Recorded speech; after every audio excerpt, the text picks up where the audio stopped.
Се е подготвено за 19-тото издание на Курајчкиот карневал. Според организаторот на манифестацијата, курајчани подготвени за сите оние кои ќе решат да бидат нивни гости на оваа веќе традиционална веселба.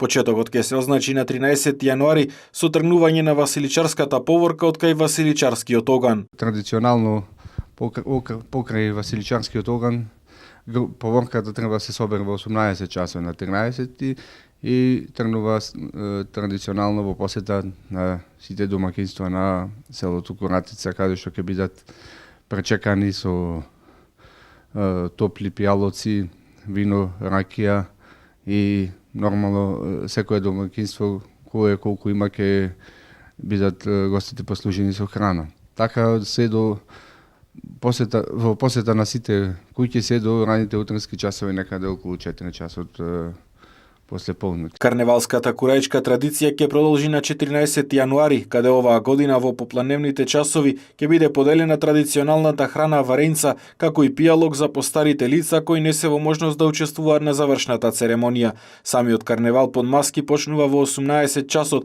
а дефилето на маските ќе биде проследено со пригодна музичка програма. Во 18 часот започнува финалниот завршниот дел на Василичарските празнувања во Куратица. Тука, како што напоменав, ќе не забавува групата Форум и Туше и нормално ги очекуваме маските за оваа година, кои треба да продефилираат и да бидат прогласени најдобрите возрастни и детски маски. Сето тоа ќе биде збогатено се богат огномет. Карневалот во Куратица од година во година се збогатува со нови содржини и се вбројува меѓу позначајните во државата, покрај Струмичкиот, Вевчанскиот и Прилепскиот. Жителите на Куратица велат дека карневалот е стар исто колку што е старо и селото. Непотврдени податоци говорат дека маскирањето во Куратица има традиција што датира од далечната 1575 година.